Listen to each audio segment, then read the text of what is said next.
right, so hi everyone. Thanks for joining us today. I think we can go ahead and get started now. So welcome to our HSJCC webinar on guidelines for enhancing the engagement of people with lived experience across the HSJCC network. My name is Tasha Rennie, and I'm going to be providing some moderation for our webinar today. And I'll introduce our fellow presenters in a moment here. Just wanted to go through a bit of housekeeping items for the presentation today. So we will have some time for Q&A at the end of the presentation. So if you have any questions, feel free to type it into the Q&A feature at the bottom of your screen. We also have a few kind of audience discussion questions. We'd love to kind of hear some feedback from the audience at that time at the end of the presentation. So you can use the chat box to kind of participate in those discussions. Just so you are aware, the webinar is being recorded and we'll be posting that recording on the HSJCC website as well as the presentation slides. And we'll also be sending out a brief evaluation survey at the end of the webinar. And for any of our attendees today who are people with lived experience, the Provincial HSJCC does provide an honoraria for attending this webinar. So if you're interested in finding out more about that, you can connect with one of us from the Secretariat about how to do that. We have our kind of information at the end of the presentation. And I think Candace will put it in the chat as well. So in terms of what we're going to talk about today, just a quick look at our agenda here. We'll be doing some introductions and then providing a bit of background information and an overview of the project. And then we'll be kind of going through a bit of the outline for the guidebook that we've released and kind of touching on some of the key themes that we cover there. And then we're going to be having more of a discussion around understanding meaningful engagement with our participants here. And then we're going to talk about kind of what's next for this project, what's next for our committees, as well as our advisory committee that kind of is directing this project. And then we have some time for Q&A, and then we'll kind of move into some of our audience discussion. So we have a few discussion questions to engage with everyone, and we'd love to kind of hear some of your insight and feedback.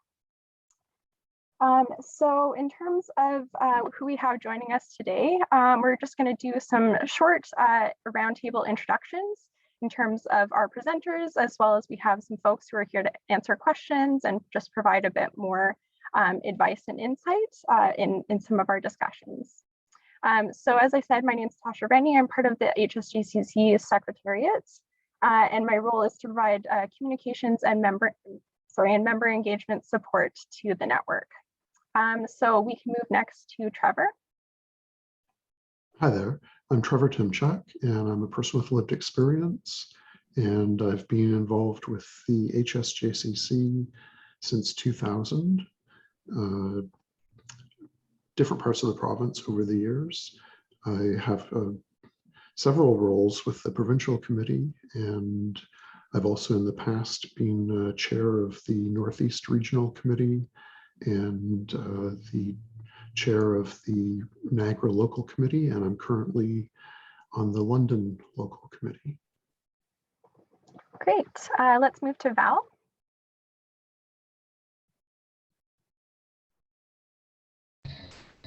Hi, good afternoon. My name is Valerie Daniele. I serve on the People with Lived Experience Committee, the Anti-Racism Committee, as well as the Scarborough and Downtown Toronto committees. Thank you for having me. Great. Let's move to Steve. Hi, everyone. How are you doing today? My name is Steven Torzan. I've been involved in the activist community since my teenage years, and I'm in my 40s now, so it's been a good 20 years that I've been fighting the good fight. I'm currently co-chair of this committee, the People with Lived Experience Advisory Committee of the HSJCC, and that's about it. And I'll just let you know, full disclosure right now, something came up in my personal life, and I was supposed to lead the first few slides of this presentation. but Tasha was so courageous to take over that responsibility for today, and I'll just be serving in the capacity to advise and answer any questions at the end of this presentation. Thank you. Thanks, Steve. And then Candace.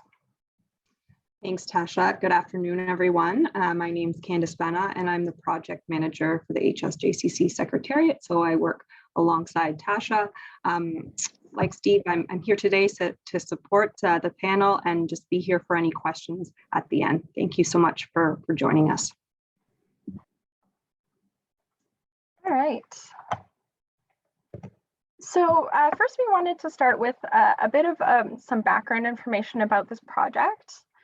So this project was first developed under the direction of the Provincial HSJCC, which really serves as kind of a provincial planning body for our full network. As you're probably aware, we have a network of roughly 39 local committees, 14 regional committees across Ontario.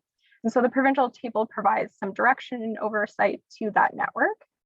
And how it came about is that we were hearing, although our committees have really welcomed the participation of people with lived experience for many years, we were kind of hearing from committees that there wasn't really any guidance or support in terms of how to do this, to do this type of engagement in a way that's really meaningful, safe, and inclusive for these members. And so we were hearing that there was some desire for more support in terms of how to initiate this type of engagement as well as enhance it. And so the Provincial HSJCC kind of made the decision to convene a new advisory committee to oversee this work. Our Persons with Lived Experience Advisory Committee, it was first convened in April 2020. And since then, we've been working together to kind of develop this guidebook and its release. And we'll continue to work as a standing committee in terms of providing advice to the Provincial HSJCC and exploring other project areas moving forward.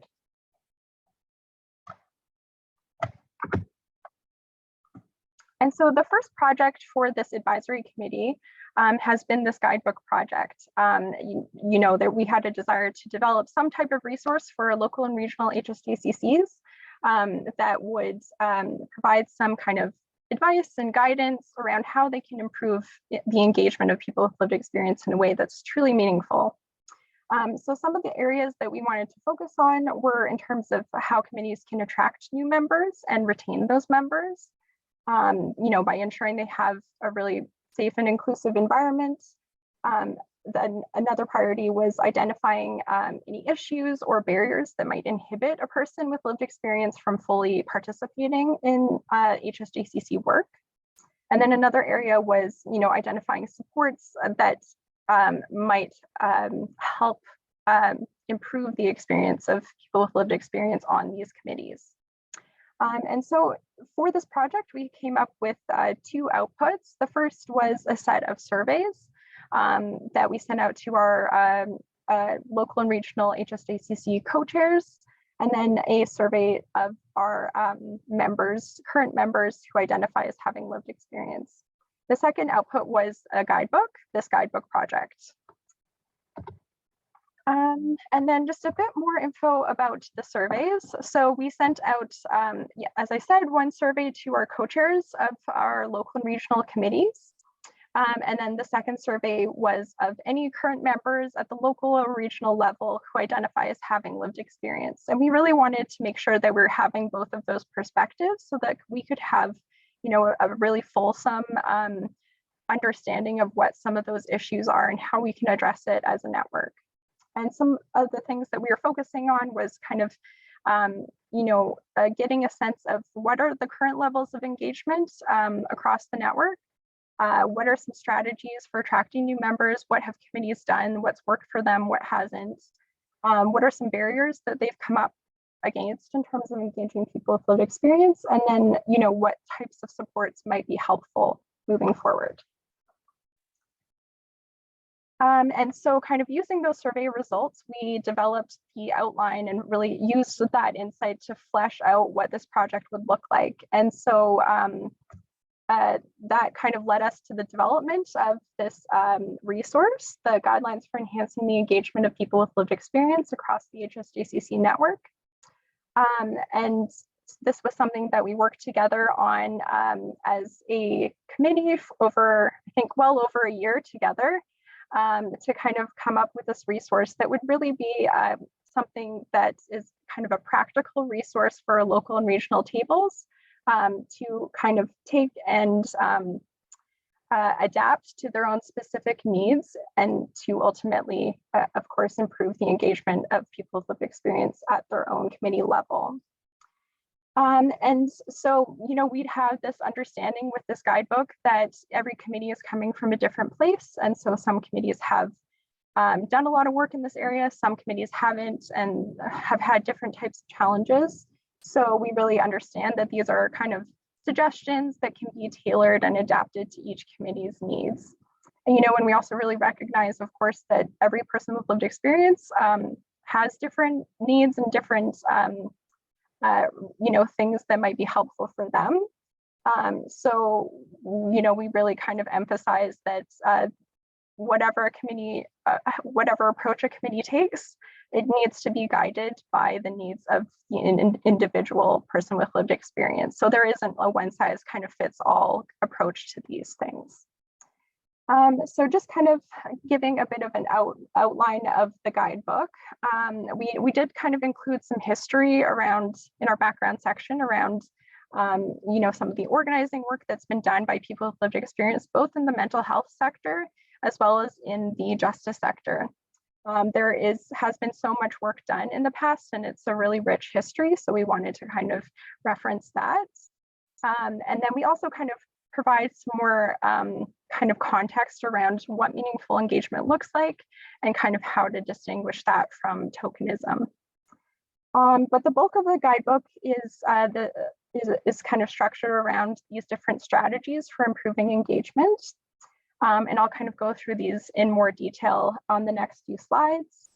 And then we also have included in our appendix a number of resources. So some templates and kind of sample documents that committees can use to do this work. So some of those are a sample honoraria policy that could be adapted for a committee to use within their own individual committee, as well as the sample confidentiality agreement. So I just wanted to kind of take a closer look at some of the strategies that we've outlined in the guidebook. So in the first section, we talk about, you know, laying the groundwork for meaningful engagement. So what committees need to do, some of those kind of first preliminary steps when they're starting this work. So what we talk about are things like clarifying some of the goals for engaging people with lived experience. We think that, you know, it's really good for committees to have a clear idea of what they're trying to work towards, and kind of recognizing that every committee might want to focus on something different as they begin this work. And then, you know, thinking about building in flexibility for meaningful engagement. So at the outside, taking time as a committee to reflect on what are some things that might need to be changed about the way that we're operating in order to create an environment where people with lived experience can fully participate. So that's an important kind of step of reflection for each committee, and a good time to kind of reflect on and identify if there are some barriers already, and if maybe there are issues with the committee's culture that need to be addressed before this work can begin. And then the next thing here is creating a plan for improving meaningful engagement. So we really want our committees to take the time to think through some type of action plan, whether it's in your work plan or something else, to kind of outline how you'll achieve some of those goals. And then in the next section, we talk in a bit more detail about recruiting and orienting new members who are people with lived experience. So we talk about different strategies for attracting new members. So things that, you know, some ideas that have worked for committees and what hasn't, and kind of different ways that committees can approach this, because we know that this can be an area that's a bit challenging for committees. And then we also talk about the importance of kind of connecting with groups that represent the perspectives of people with lived experience. There are many kind of groups that already exist that are doing great work in this area and can be a really valuable connection, whether it's in terms of attracting a new member or creating some type of collaboration or partnership for your project work. And then we also talk about providing an orientation for people with lived experience and some of the key considerations committees might want to keep in mind when orienting a new member in terms of really being clear about expectations and taking the opportunity to hear what specific accommodations might be necessary, if there's any kind of fears or concerns around this type of participation and how that can be addressed at the outset. And then in our next section, we talk about accessibility and equity. And so we kind of talk about first some of our kind of accessibility concerns for HSJCCs. And then we talk about equity. So we're kind of thinking through how to create an inclusive environment through the lens of intersectionality. And then in this section, we kind of have outlined a number of potential areas where there might be barriers to participation. And we have some strategies that committees could kind of use to address some of those barriers. So we think about things like meeting format or language that is used within a committee, technology, access to technology, especially in a virtual environment, the location of the meeting, just all these kinds of things that are, considerations when we're thinking about how to create an accessible environment. And then in our next section here, we talk about compensation and support. We have some guidance around how a committee can provide an honoraria for people with lived experience. We also have, as I mentioned, a template on an honoraria policy and some things to kind of think through for committees in terms of budgeting and things like that. We also talk about additional supports for people with lived experience. So thinking about education and training opportunities that might help enhance their own experience as they participate in these committees. And then finally, we have a section on privacy and confidentiality. And so we kind of take this time to think about potential concerns around these areas. We talk about considerations for information sharing, if there are any sensitive or triggering topics that come up and how to address those.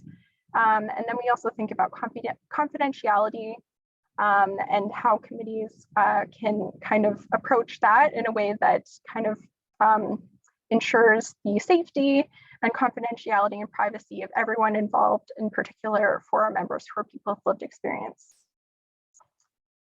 And so that's our kind of quick look at the guidebook. Hopefully folks have had a chance to take a look at it. And if you have more specific questions, feel free to type those in, and we'll have some time to get to those at the end of the presentation. But now we're going to take some time just to have a bit more of a discussion around, what is meaningful engagement? What does it look like and what doesn't it look like, and why it's important? So I'm going to pass it over now to Valerie. Thank you, Tasha. So often when we discuss involving people with lived experience in our organizations and committees, it can be presented as a nice to have or an added bonus, or simply to complement the experts in the room, the people that are acknowledged for their formal education and training. I want to explore why it is crucial to have people with lived experience at the discussion and decision-making tables. So first and foremost, people with lived experience possess expert knowledge.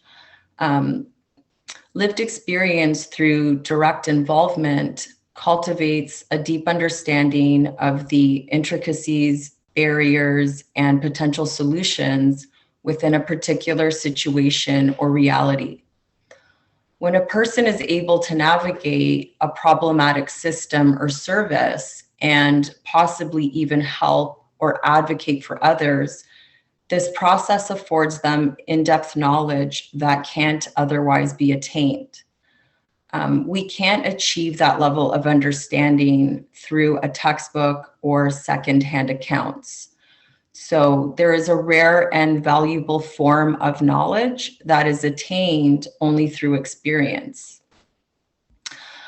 The valuable insights that people with lived experience have can also go a long way towards effective program design. They can help design services that are more relevant, culturally appropriate, efficient, and sustainable. This is also helpful towards the successful delivery of services. This knowledge is crucial to understanding the most effective delivery of services in a manner that accounts for hidden inequities.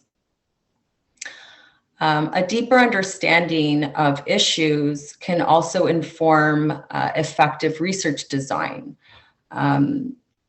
This information can help with the allocation of capital towards research initiatives. Once there's a better understanding of a particular problem or gaps in services, resources and finances can be organized in a way that maximizes their use.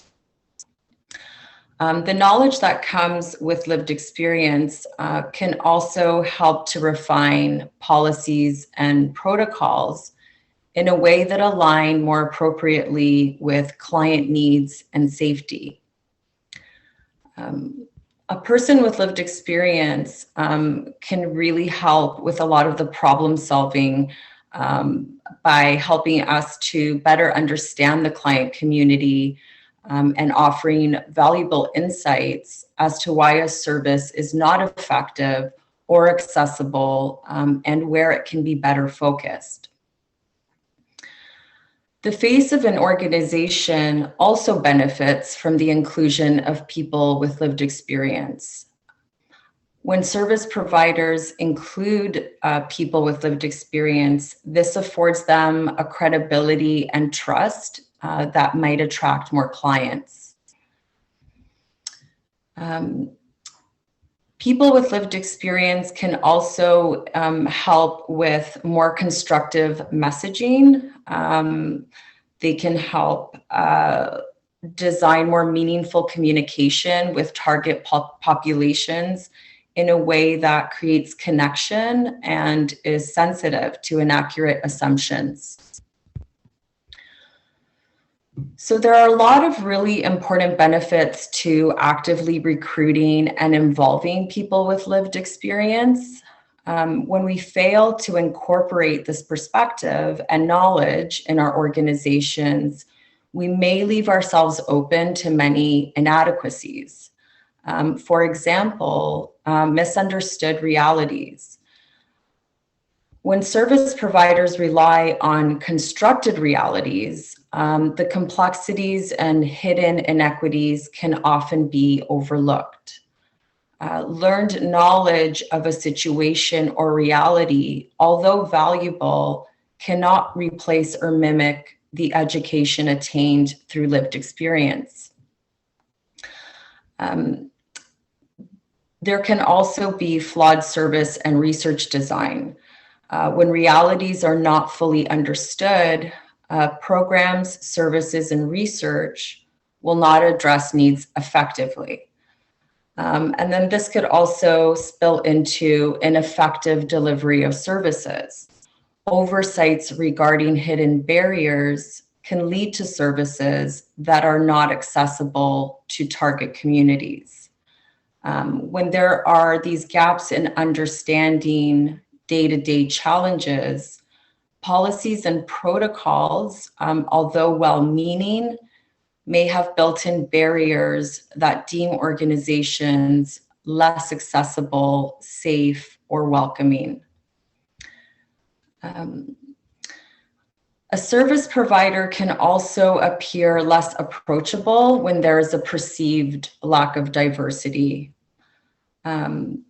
gaps in understanding of the realities can also lead to problematic messaging that at its best can be ineffective, but at its worst can be offensive or harmful. When an organization lacks the voice of people with lived experience, it may lack the vision and strategy to reach its full potential, which could lead to a waste of resources and an important opportunity to transform lives. So that being said, the ways in which we include and engage a person with lived experience is just as important. And to speak further on this topic, I would like to hand it over to my co-presenter, Trevor Timchuk. Thank you. Yeah, first is about tokenism, which is defined as diversity without inclusion, a perfunctory effort to meet numerical diversity goals or create the appearance of diversity without making effective changes. And yes, that's a quote from someone else, not my own, but it was something that summed it up quite well, I thought. Tasha, the next slide. This is very long. I don't expect you to be able to read all of it, and no, I'm not going to read it to you. But when you do get the slides, which will be sent out and posted on the website, please do read it. And in fact, follow the link. It's from Forbes, which is surprisingly enough, but it does a wonderful job, the entire article, of explaining what tokenism feels like. And what I would sum it up, not that it uses this, but my own description is when you're invited to, say, a holiday gathering, and then you're told to sit at the kids' table. So you're told that you're welcome there, but you're not really fully included. You know, you're invited, but you get to sort of sit off to the side, or you're made to feel like you're sitting off to the side. Where, you know, you're told that yes, you can participate, but at the same time, it certainly feels as though you're never actually being listened to. Doesn't mean that people have to do what you say, but it certainly, believe me, it can certainly, you know when you're not being heard. And so I do encourage you to read this article. It does a wonderful job of describing what it feels like when you are being included, but not really included. And sorry, the next slide, Tasha. So what the meat of what I want to talk about, as I said in my introduction at the beginning, is I've been involved since 2000, and I've been a member of several local and regional committees in different parts of the province. And so I want to address some of the concerns or even fears, to be more direct, that some people have about having people with lived experience on their committees. And I think what's important actually, first off, is to clearly define what we mean when we're saying about a person with lived experience. Because yes, statistically, depending on which statistics you look at, you're looking at about 1 in 4 people at some point will have some kind of mental health concern in their life. So yes, statistically, you can look around your committee table and know that that has affected some of your members at some point. But if they're there representing an agency or a ministry or whatever the case may be, they're voting with their paycheck. So we're talking about people who are there at the table representing the voices of people with lived experience specifically. And so I want to, first of all, make that clear. So, because that is tokenism in one regard as well, is that to say that, well, statistically, there are people at the table who have lived experience. So therefore, we have people with lived experience at the table. Well, unless they're there specifically as a person with lived experience, then you don't have people with lived experience at the table, because people are voting as their employer with their paycheck. So some of the fears and concerns that I've heard over the literally decades have been things like, it's hard to find people who are interested. And yes, it can be hard to find. This is a niche topic. The justice system can be a niche topic, so it can be hard to find, but that doesn't mean that you don't look. It can also be hard to find people who want to sit for 2 or 3 hours in a meeting. I acknowledge that. It's not for everybody. Even for professionals in the field, it's not for everybody. Again, you don't give up. And the fact is that there's occasionally times when I have heard, well, we had someone with a person with lived experience on our committee, and for whatever reason, it didn't work out. And it's like, okay, and then what did you do? And apparently that was it. They tried once and that was it. Well, that's, I mean, you know, if the one person you had from CMHA didn't work out, you wouldn't just give up on CMHA, would you? So of course not. You don't give up on having a person with lived experience at your committee either. And with people with lived experience, you have to acknowledge the fact that sometimes they're going to be having a rough patch, perhaps, and won't be able to attend. And that's all the more reason to involve more than one person with lived experience on your committee.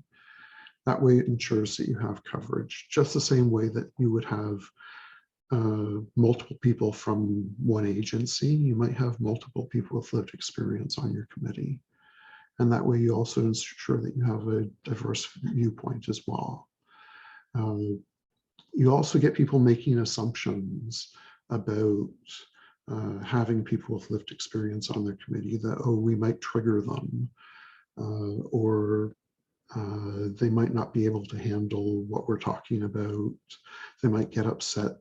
They might find it disturbing to talk about some of these things. Because we're talking about people who may have justice involvement in their past, they might find it difficult to attend meetings where there are people from the justice sector, police officers, judges, crowns, people like that. And you know what? That might be true for some people. Address it head on with the person with lived experience. Ask them if it might be an issue and try to work with them about it. And you know, don't just make the assumption that it's going to be a problem for everybody. And as it says on the slide, open communication. Talk openly about it. You know, don't just ignore those issues or hope that they'll go away, things like that. And of course, be open to feedback. After you have meetings, try to keep an open line of communication with your members with lived experience, to find out how things went, to make sure that they can talk to you about how things went. One big issue that comes up occasionally has to do with confidentiality. And I think that's a red herring. In the past, I've been on corporate boards of agencies, and I've had to sign confidentiality agreements. And I've not been the only person with lived experience on those boards. And I know that that applies to a lot of other people with lived experience, and it's not an issue. Simply is not an issue. And I would say you have to really, really look at yourself, frankly, to find out why you think that people with lived experience can't respect confidentiality. It comes down to being that simple a question, why you think that people with lived experience can't respect confidentiality. Especially when, quite frankly, I know firsthand from being at meetings where confidential issues can be discussed, that the professionals in the field, having signed confidentiality agreements, frankly, some of them then go and discuss confidential issues with their coworkers. So, explain that. Anyway, so that's confidentiality. Yeah, I'm certainly open to questions when we get to the Q&A period. I've probably poked a few people, so I'm happy to hear questions or feedback about those things. Those are just a few of the points that have come up over the years. Anyway, Tasha. Thanks, Trevor. Yeah, we have some kind of, hopefully we should have some time for questions, and we, if anyone wants to hear a bit more about any of these issues, feel free to type that in the chat. We just have a few more slides to go through before we get there. But thanks so much, Trevor and Valerie, for those comments.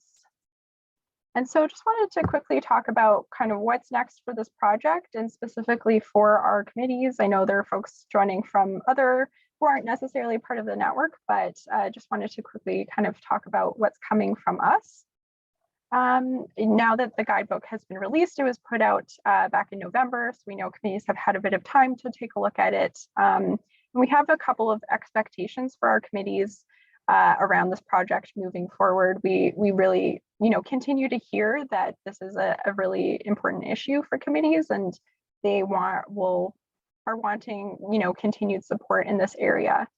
So just in terms of kind of what we're hoping from our committees, first is just to, put this on your agenda, make sure it's something that the committee is taking time to review and discuss, and kind of keep it on the agenda moving forward. It is something that does need the buy-in and the kind of participation of everyone on the committee, especially if you have members who are people with lived experience.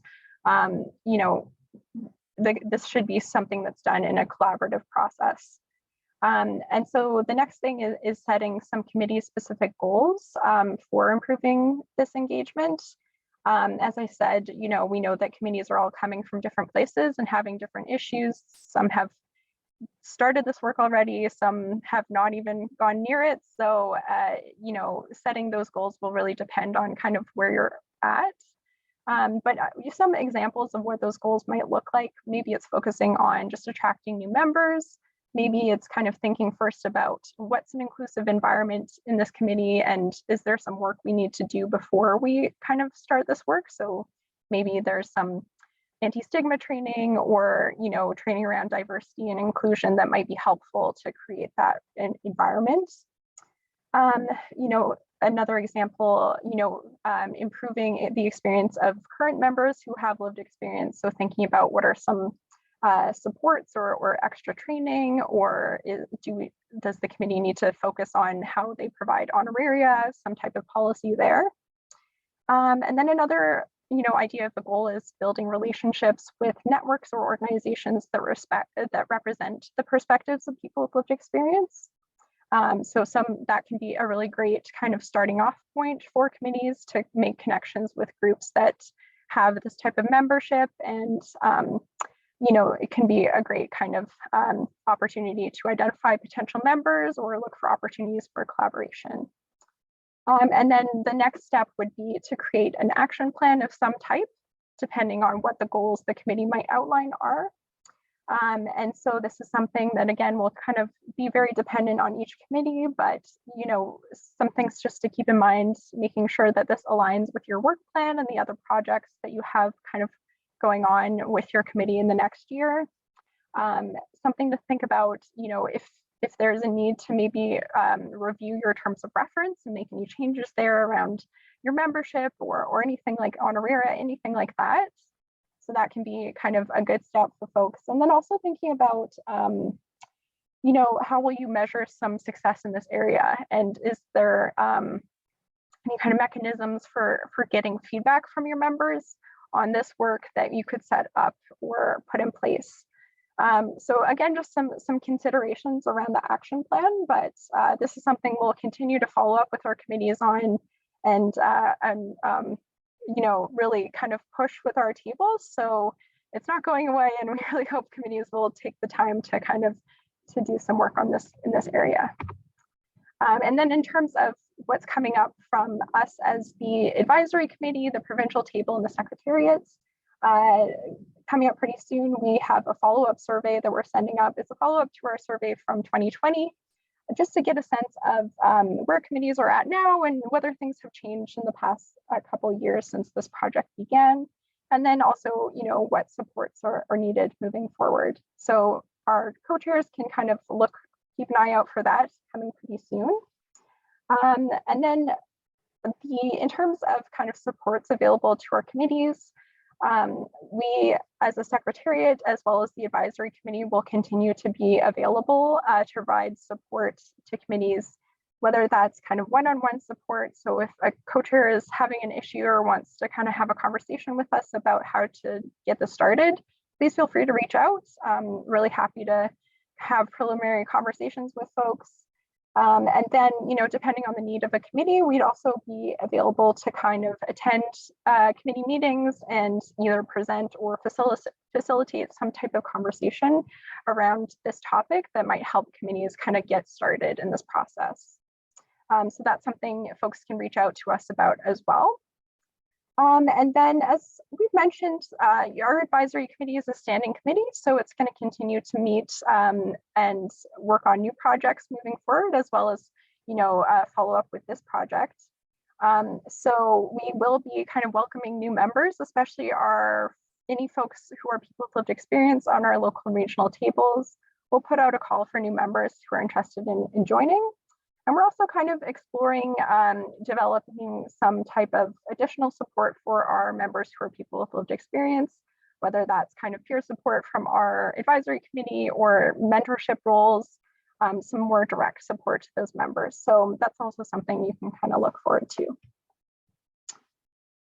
So we now have some time for questions. So if you have any questions, feel free to type into, I know we have some in the chat here as well as the Q&A feature here. So please feel free, and we'll just take a look right now.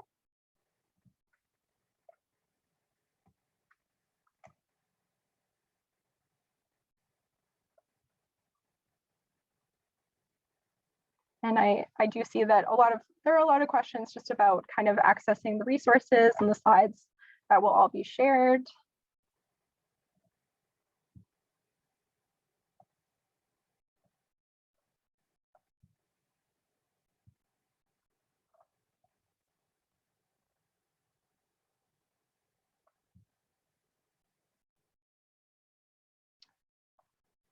So we have a question here.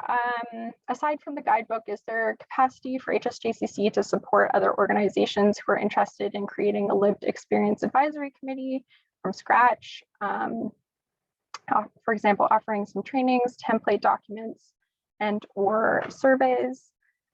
So I would say from my perspective, I think we are certainly able to provide some advice in that area from our own experience with that.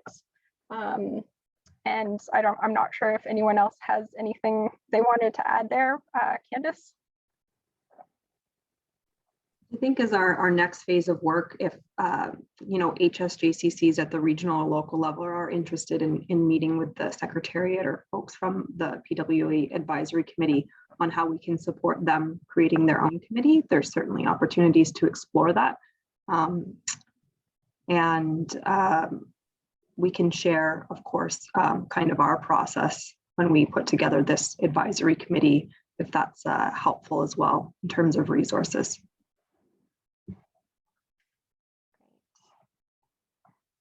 And so I see that I'm not sure if this is a question just around, how we've defined people with lived experience. I know Trevor kind of talked a little bit about, who we're kind of referencing in this project work. We do have a definition within our terms of reference as well as within the guidebook.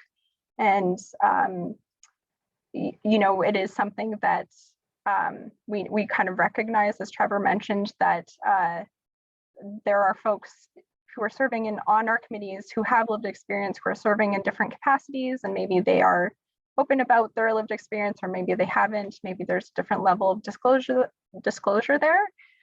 So we, really recognize that all of that experience is very valid, but on our committees, we're kind of thinking about people who are serving very openly, specifically in the capacity as a person with lived experience.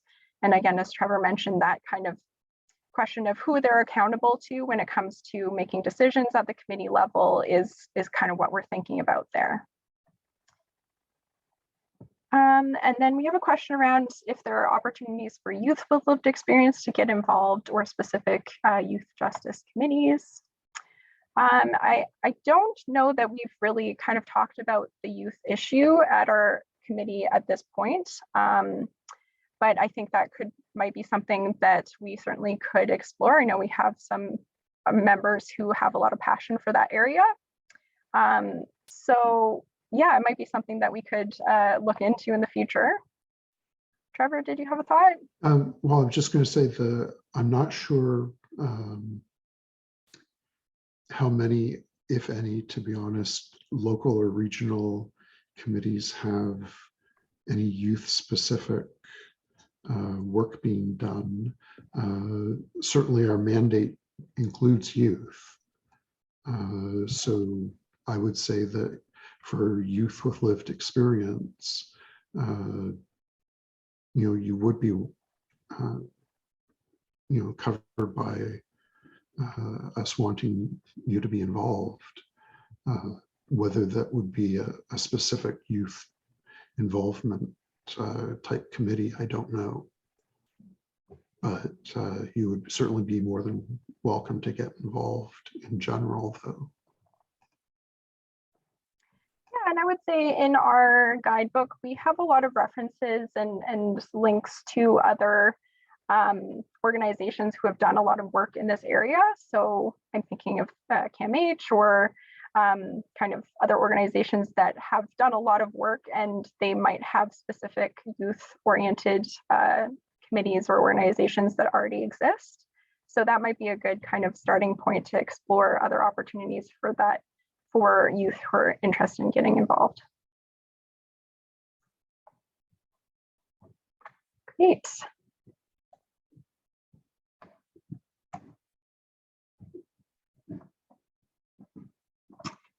So another question here, does lived experience at any HSJCC tables include experience in the justice system?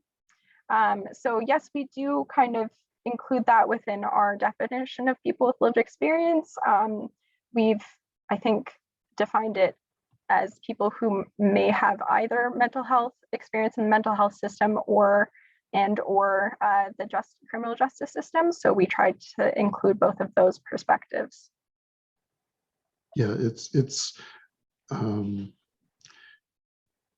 with the HSJCC, we define our client population as people who are involved with the justice system or at risk of being involved with the justice system. So the clients that we serve don't automatically have involvement with the justice system, but they may be at risk. And so that is sometimes what happens with people who are involved with our committees as well. They might not perhaps have justice involvement in their past, but to be perfectly honest, the fact that you have maybe serious mental health issues, unfortunately, statistically puts you at risk of justice involvement. For myself, I do have justice justice system experience. So yeah, that's my own experience. Tends to be a long time ago, but yeah, I do have that background. And some of the other members of our Person with Lived Experience committee do have as well. So great. And I don't see any more questions.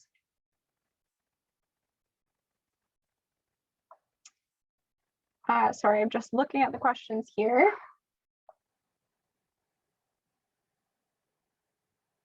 There's a question around, I think, the 3 petals, referencing kind of our mental health, human services and justice system representation. So yeah, I think, I'm not sure if I understand the question entirely, but yeah, for our HSJCCs, all of our committees are generally, we try to have representation from all of those sectors. So mental health, the criminal justice system, as well as human services. And we include in that priority populations, people with other complex issues. So things like FASD or brain injuries, developmental disabilities. So in terms of our own tables, those are kind of collaborative tables for sharing across those different sectors. I'm not sure about whether those sectors, I'm sure there's, you know, similar tables that exist within each of those sectors separately. Great. And so maybe while we're waiting for more questions to come in, we do have a couple kind of audience engagement questions, things we wanted to hear from you about. So the first one up here, we wanted to know, oh, sorry, have I gone forward in the slides somehow? So the first one is, you know, what successes or failures have you had with attracting people with lived experience as new members? So that might be for folks who are on HSJCC committees or other committees, or within your organization or different kind of projects that you've worked on. So we'd love to hear if there's any particular kind of examples or things that have worked for you or haven't. So feel free to share that within the chat. And, you know, from our panelists, if there's anything that comes to mind that you've also experienced, feel free to share.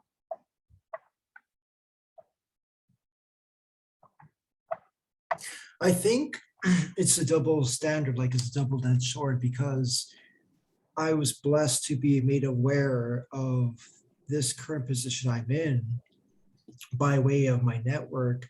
But the unfortunate news is that there's not too many positions or places for people with lived experience in general, and we can all agree to that.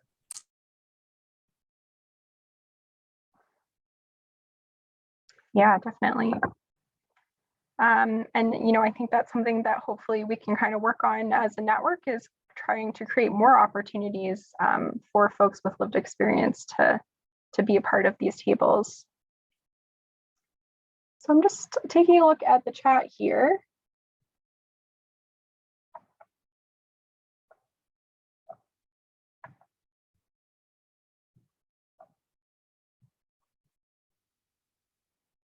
So looking at some of the comments that are coming in, we have someone mentioning, so people having no access to computers, or I guess, you know, electronics that will help them participate in virtual meetings. So that certainly could be an issue, as well as, you know, even for in-person meetings, having the opportunity to review documents or kind of prepare properly for meetings.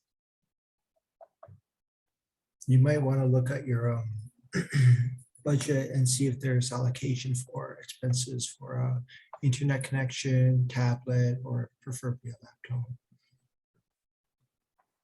or any assistive devices or technology that is required on the laptop itself for people with hearing or visually impaired.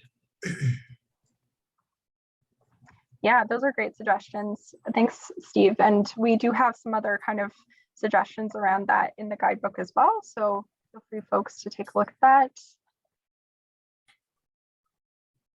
Yeah, as far as not having access to computers or something, I would like to think that there would be a community agency that might be able to let someone access one of their computers, webcam, whatever is needed, you know, for a couple hours of a meeting. You know, especially when most committees only meet, you know, every couple months, something like that. You know, it's not a overly burdensome load to take on if somebody needs to access a computer every so often to do committee work.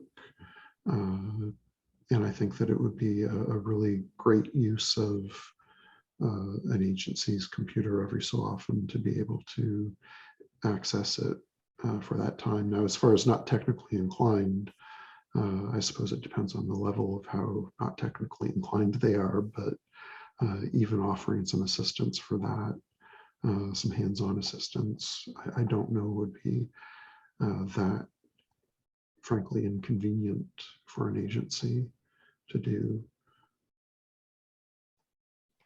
Yeah, I think a lot of the suggestions that we've made are kind of focused around making use of the partnerships that you have at your HSJCC to kind of help address some of these those kind of accommodation issues. You know, if you have partners at your table who might have more resources, who are able to provide some additional support or expertise, that can be something that's helpful to tap into. A few other things people have mentioned here. So training is important with respect to board development and leadership. So they mentioned there's some great training from the US that goes by the name of Leadership Academy. Someone mentioned here outreach, ensuring that there's a diverse representation on the committee, and that's definitely something that's really important. We do talk about that a little bit in our guidebook as well.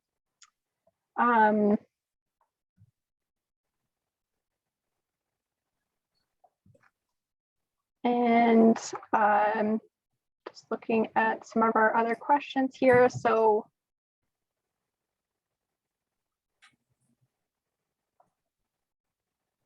a couple ideas here. So someone's mentioning they have a client and family advisory committee. So they recruit within their own clients and their support group. The need to ensure the committee has meaningful roles in the agency. So these are some of the things that have worked for them. Participating in hiring interviews, internal committees, for example, trauma-informed committee, policy review, creating plain language documents. Those are all great ideas. And I know we're getting close to our time here.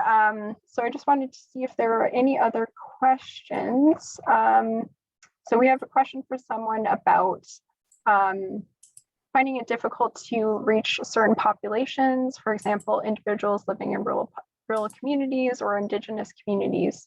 So asking if there's any advice on how to better engage with these folks.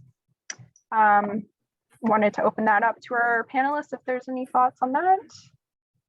I think that when it comes to something like Indigenous communities, you get you know, multiple issues because you're getting the issue of being a person with lived experience and the racialized population issue as well. So you're sort of combining issue upon issue where you get multiple tokenism experiences. And so people are hesitant, I think, to even get involved because frankly, they've probably been burned in the past. That's certainly something I've seen when I was in the Northeast, when we tried to get people for our committee, where you are dealing with a larger Indigenous population, was even getting Indigenous organizations to get involved was sometimes difficult because they were frankly used to being token involvement themselves as organizations. So that's something that our other committee, the anti-racism committee that the HSJCC has, is something that they're trying to work on. So you can see there's some overlapping issues between the Person with Lived Experience Committee and the Anti-Racism Committee. So yeah, I'm not sure it's an easy thing to answer, unfortunately. Yeah, definitely. And I see some folks have kind of made some suggestions in the chat as well around that. So unfortunately, I think we might be over our time here, but just wanted to express so much thanks to everyone for joining us today, and thanks to all of our panelists for joining us and taking some time to engage with this issue. I'll just pull up our contact info here quickly. If you have any questions, you want to learn more, feel free to reach out to any of us. And you can also find the guidebook here on the website. As we mentioned, for our committee members, the Secretariat is available to provide some more direct support in this area. So please feel free to get in touch, and we'll be happy to kind of work with you moving forward on coming up with different solutions. Yeah, so thanks again to everyone, and hope you have a great afternoon.